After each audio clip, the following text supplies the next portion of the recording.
Guys, how's it going? Welcome to my video. Here's the thing. I just want to give you guys some tips if you guys have the situation that I had a couple of days ago. So basically, um, what happened was I was at a McDonald's. I went to get something to eat, parked my car, got out, was there for maybe like 15 minutes, got back in, and it would crank. The car would crank and crank and crank, but it would not turn over. It would not turn over. It would just crank and crank and crank and would not turn over. So, I haven't had that issue with this car at all. I mean, there was maybe like 7 months ago, I had an issue where it wouldn't start, and it turned out to be the battery, but it didn't crank. It turned out to be a dead battery. But really never had an issue where this car would crank and crank and crank, but it wouldn't turn over. So the only issue I had was that dead battery from 7 months ago. This car drove fine since. Had no issues with it. So basically what I did first was I turned on the headlights, and just to see where the battery was, what level, how much charge is in the battery. If it was dim, I knew that it was the battery that was the issue, but the lights were bright. Headlights were bright.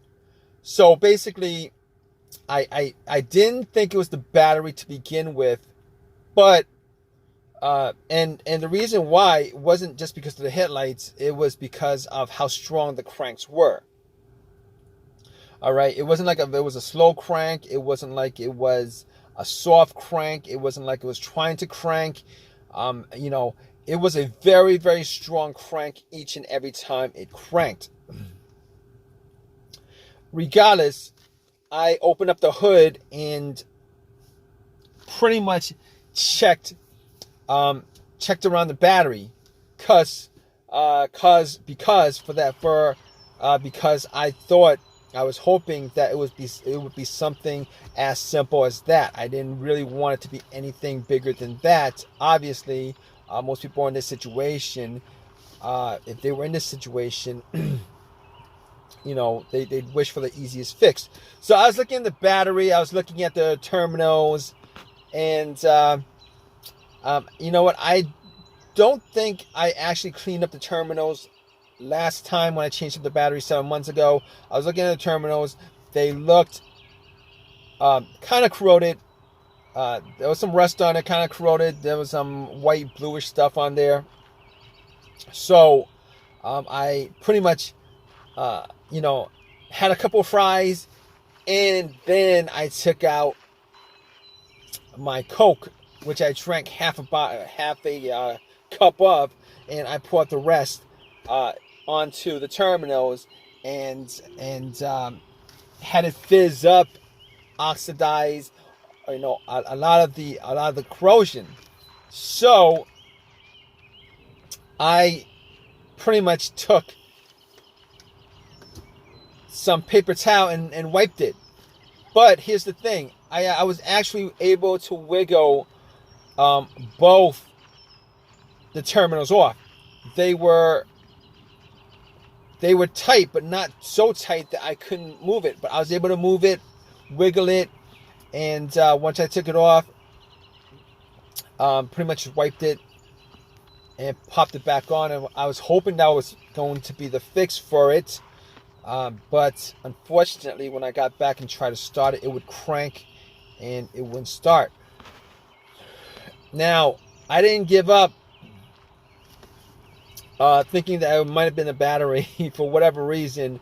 But however, I did have a booster pack, and for whatever reason, I decided to put the booster pack on the terminals and then try to start it. Did the same thing. So at that point, I 100% knew that it probably wasn't a power issue, it probably wasn't a battery issue. So at that point, I ruled out the battery. I ruled out the terminals being corroded. Ruled that out. I actually did check the negative line. If you guys don't know what the negative line is the ground line, the ground wire. All right. Normally, the negative terminal wire that goes to the negative of your battery actually connects to the frame of the car. I actually did check to make sure that it was connected. Sometimes, for whatever reason, the cables might be frayed and break off. They break off sometimes, but I made sure that it was connected to the frame. It was good. Sometimes sometimes a crank no start situation could be caused by that, but normally something like that would also cause a very, very slow, weak crank, which is not the situation I had. But obviously in that situation, I was able to eliminate the ground wire, also eliminate the alternator being the issue. And I really didn't consider the alternator being the issue to begin with, but just to be 100% sure, putting the booster pack on, I was able to eliminate the alternator, being that if the alternator was for whatever reason dying or weak or charged up the battery to just a little amount, me putting a booster pack on, and it would have started the car if it was the alternator that was the issue. However, I didn't think that's not one of the things that came up as far as me trying to figure out how to a way to solve the issue with this car. Not cranking but not starting. But okay, here's the thing about it. So I can eliminate all those things. Now, other things that could be causing it: mass airflow sensor, the crankshaft, the camshaft, position sensor, throttle position sensor. I pretty much was able to rule out all those things, seeing as how I actually remembered that there was no check engine light on my dash. I haven't had a check engine light for a long while. I did have a mass airflow sensor issue maybe like 6 months ago that caused the check engine light to come on, but no starting issues, no driving issues, as far as I could tell. But that was a very important thing as far as eliminating what could be causing the issue with the car. So basically, I was able to eliminate all those things: the mass airflow sensor, the throttle position sensor, camshaft, crankshaft, and anything else that has a sensor connected to it.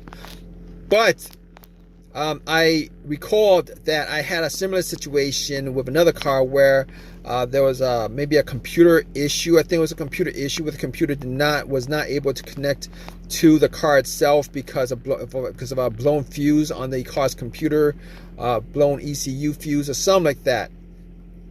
And now I didn't think that was the issue, but I had an OBD2 reader, a $20 OBD2 reader that I actually bought from Amazon, from Walmart, and I plugged it in. And here's the thing about it: it read all the way through. It analyzed it, gave me a readout. At that point, I knew that it wasn't the OBD2 that was. No, I knew that it wasn't the car's computer issue at that point. Reason being is that if it was an issue of a communication issue from the car's computer to the car, if that happened, the issue, what would have occurred was it would not have been able to analyze it. It would have stopped midway. But it went all the way through. There was no codes at all. I did not see a single code pop up at all. So I was glad that was the case, because I could at that point eliminate every single thing that had a sensor connected to it. All right, so I could rule that out. So after that, I was thinking, well, here's the thing. It could be fuses, relays. It could be fuel pump. It could be key fob, ignition switch, um, any of those things. But the more simplest of those things to tackle was the fuses, um, the relays, and the fuel pump. So what I did was I went to the fuse box, checked out all the fuses, see if I could see any burnt fuse. I tried trying to detect whether there was a hint of any kind of burnt smell. Was not able to see anything out of the ordinary as far as any kind of burnt fuses, blown fuses, etc., etc. So at that point, I couldn't confirm 100% it wasn't the fuses, but I would say probably, probably a good guess that it was not one of the fuses that was causing this issue, but it could have been possibly been one of them. But anyway, moving on, I thought at that point before that I had considered that it could have been the fuel pump, and I actually did the test on my own as far as trying to figure out whether the fuel pump was operating or not. Normally, it would be a best scenario if there was at least two people for this test. One would be outside, right next to, where you pump the gas. With the gas cap off, somebody would be listening to hear some kind of motor running or whizzing sound, and then the person in the car would try to put the car on the on position.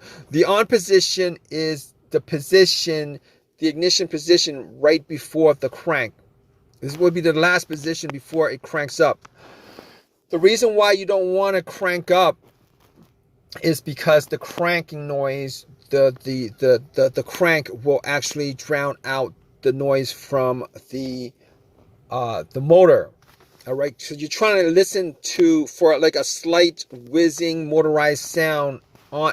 So I tried it. I was sitting in the car. I tried a couple of times to put it in the on position, and unfortunately, I wasn't able to detect whether there was any kind of sound, any kind of motorized whizzing sound. So at that point, I pretty much just gave up on that.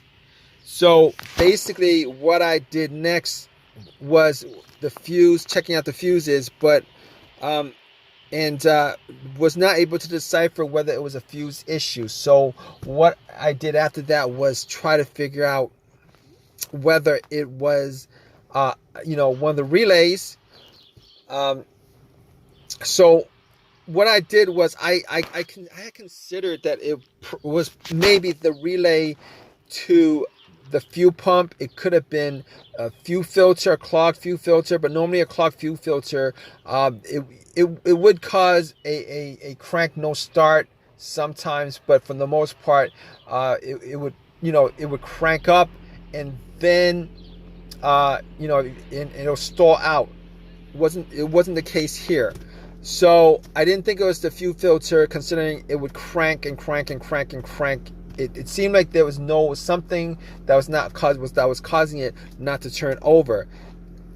So I got to the